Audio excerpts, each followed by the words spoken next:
In the Bridger Mountains of Montana, November 1876, a German immigrant named Sam Fletcher started doing something so strange, his neighbors were convinced he'd lost his mind. As he began stacking heavy river stones between 2 layers of log walls, the local old-timers just shook their heads.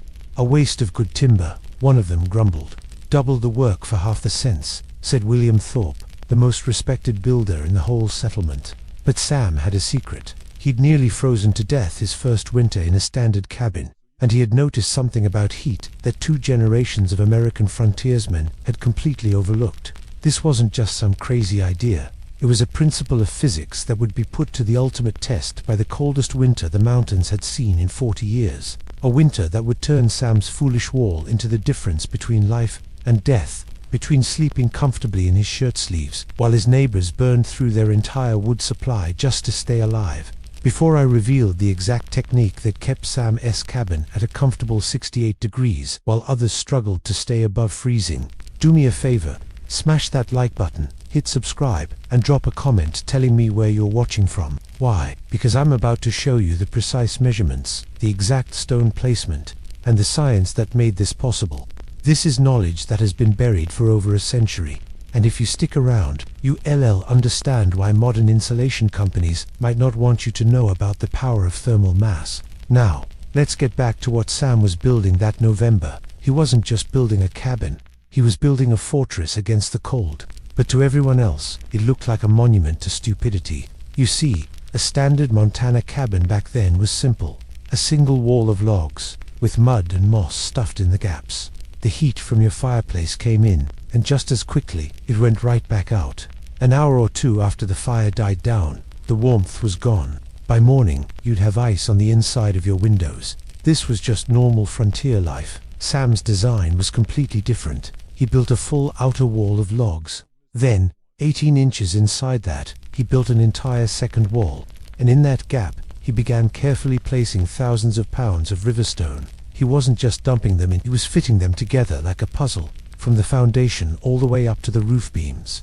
"You're wasting good timber on a foolish experiment," his neighbor, Samuel Creek, told him.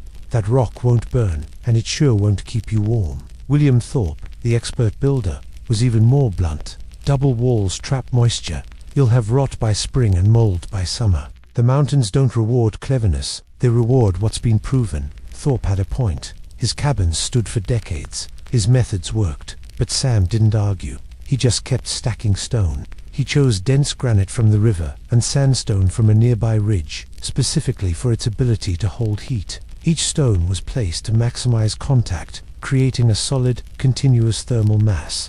He even stopped the stone at 7 feet high, the exact height where a human body radiates the most heat while sleeping or just moving around. By mid-November, the cabin looked absurd.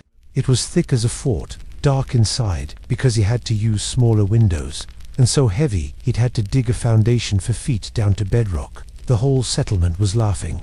Sam the Fool, they called him. The German who doesn't understand American winters. They all thought he was about to learn a very hard lesson. But here's what Sam understood, that they didn't. Thermal mass. Think of it like this. A normal log cabin is like a paper cup. You pour hot coffee in, it feels warm, but the heat escapes almost instantly. Sam's cabin was like a thick ceramic mug. It takes a little longer to heat up, but once it's warm, it stays warm for a very long time. Wood is a pretty poor insulator and doesn't hold much heat. Stone is different. A cubic foot of granite can store nearly 3 times the heat energy as the same amount of wood. Sam had placed about 8,000 pounds of stone in his walls. Once those walls were heated up, they would continue to radiate warmth for 6 to 8 hours after his fire went out completely. But the real genius was the double wall design.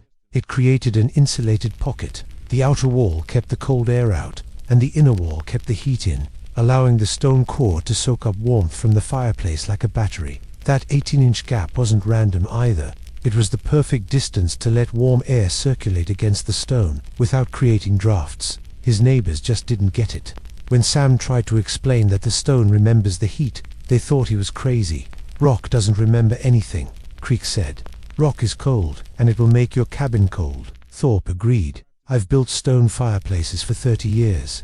Stone pulls heat out of a room, and they were partially right. A cold stone will absorb heat, but that was the key. Sam needed to charge his stone battery. For 3 straight days, he kept a continuous fire roaring in his stove. His neighbors saw the constant smoke and just laughed harder. "He'll be out of firewood by Christmas," one of them said. Sam just kept splitting wood and waited for winter to deliver its verdict. On December 18th, 1876, the temperature began to plummet. By sunset, it was just 4 degrees. By the 21st, the valley was locked in a brutal cold snap. The morning temperature was a bone-chilling -22 degrees Fahrenheit. With the wind, it felt like -45. This wasn't just uncomfortable, it was deadly. Livestock froze in their barns. Water buckets turned to solid ice inside the cabins. Across the settlement, families were burning wood at a desperate pace. Samuel Creek's well-built cabin struggled to stay at 38 degrees. His youngest daughter got frostbite on her toes, inside the house. William Thorpe's place was a little warmer, around 45 degrees, but he was burning through his entire winter wood supply at a catastrophic rate. He ran out completely by early January. Before I tell you what was happening inside Sam's cabin, do me a favor. Hit that like button if you're finding this incredible, and if you haven't already, subscribe and comment below with the coldest temperature you've ever experienced, because what I'm about to share goes against so much of what we retold about home building today, and the numbers are just staggering. On the coldest night, December 23rd, the inside of Sam Fletcher's cabin was a cozy 64 degrees Fahrenheit. His fire had been out for 4 hours. The stone walls, now fully charged, were slowly releasing their stored heat back into the room. By the time Sam woke up to relight his stove, the cabin had only cooled to 56 degrees. It was a staggering 26 degrees warmer than his neighbor's cabin, and he was using less than half the firewood. He wasn't just fighting the cold. He was using the cold's own principles against it. He had built a home that worked with physics, not against it. While his neighbors shivered, burning through their resources just to survive, Sam Fletcher sat comfortably in his shirt sleeves, proving that sometimes the craziest idea is actually the most brilliant. One morning, just before dawn, a man named Samuel Creek knocks desperately on his neighbor Sam's door. As the door opens, Creek is hit by a wave of warmth. He just stares, speechless. Inside, Sam's cabin is comfortably warm, even though the fire died out hours ago. Creek touches the interior stone wall. It's still radiating heat. Sam, with his German accent, explains, "It holds the heat, holds it and gives it back." This was no ordinary log cabin. While his neighbors shivered in their drafty homes, burning through cords of wood, Sam had built something revolutionary. He'd constructed his cabin with a double wall, a gap of 18 inches filled with carefully selected riverstones. He was creating what we now call thermal mass. His neighbors thought he was crazy. They mocked his German heat walls. That is, until the brutal winter of 1876 hit. Word of Sam's warm cabin spread like wildfire. A skeptic named Thorpe even brought a thermometer to test the claim. At 9 in the morning, with no fire since midnight, the interior temperature was a balmy 62 degrees Fahrenheit. The outside of the same wall, -18, an 80-degree difference. Thorpe, thermometer in hand, uttered 5 words that would change frontier building forever. "I was wrong. This works." The numbers didn't lie. That January, Sam burned just over 1 cord of wood per week. His neighbor, Creek, burned almost 3. Thorpe, 2.5. Sam was using about half the firewood, but staying significantly warmer, especially during the freezing nights when the fires went out. But the real proof wasn't in the data. It was in the well-being of their families. That winter, Creek's daughter suffered from frostbite.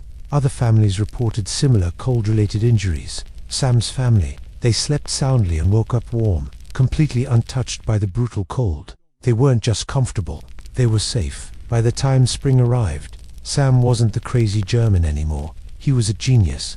17 families lined up, asking for his secrets. How thick should the walls be? What kind of stone works best? Sam shared everything freely. He drew diagrams, explaining that dense river stone was better than quarried rock, and sandstone released heat more slowly than granite. He stressed that the walls had to be airtight, or the stored warmth would just leak away.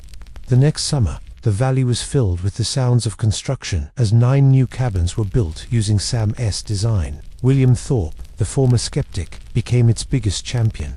He even added his own improvements, like strategic air gaps to control airflow and layering different types of stone to optimize heat storage and release. By 1880, Dozens of these Fletcher walls dotted the landscape, spreading to Wyoming, Idaho, and the Dakotas. Yes, they cost about 30% more to build, but they cut firewood needs in half, and, most importantly, they saved lives. Sam Fletcher lived out his days in the very cabin he built, passing away in 1903.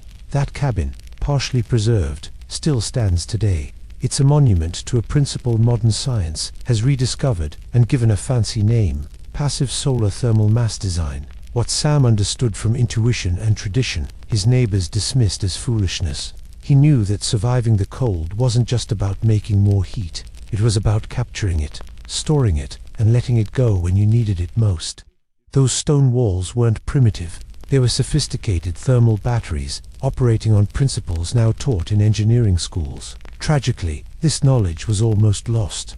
By the 1920s, cheap lumber and new insulation materials made these labor-intensive stone walls seem obsolete.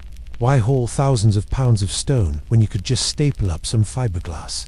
The answer is simple. Insulation only slows heat loss. It doesn't store heat. A modern home heats up fast, but it also cools down fast. Sam's cabin heated slowly and cooled slowly. In a survival situation, that slow cooling is the difference between life and death. Recent reconstructions of Fletcher-style walls confirm what Sam knew all along. They retain heat for 6 to 9 hours, perfectly matching his observations from 1876. Modern homes, using these same principles, can reduce heating costs by up to 60%. The physics hasn't changed, and the wisdom hasn't changed. Only our willingness to learn from the past has. The story of Sam Fletcher isn't just about building. It's a lesson in humility. It shows how traditional knowledge, honed over generations, often holds brilliant solutions to real-world problems. It's a warning against the arrogance of assuming that modern is always better. Sam never claimed he invented this. Similar ideas exist all over the world, from Korean floor heating to European masonry stoves. He simply adapted ancient wisdom to a new and harsh environment and proved its worth. If you found this deep dive into frontier ingenuity fascinating, do me a favor and hit that like button and subscribe for more. Let me know in the comments what other historical building techniques you want to explore. Sod houses, Russian stoves. I have so many of these stories ready to go, each packed with practical wisdom our modern world has forgotten. The real question is, are you ready to learn what the old-timers knew? Because next time, we're looking into a Norwegian immigrant who built a chimney that defied all logic, yet outperformed every expert in Colorado.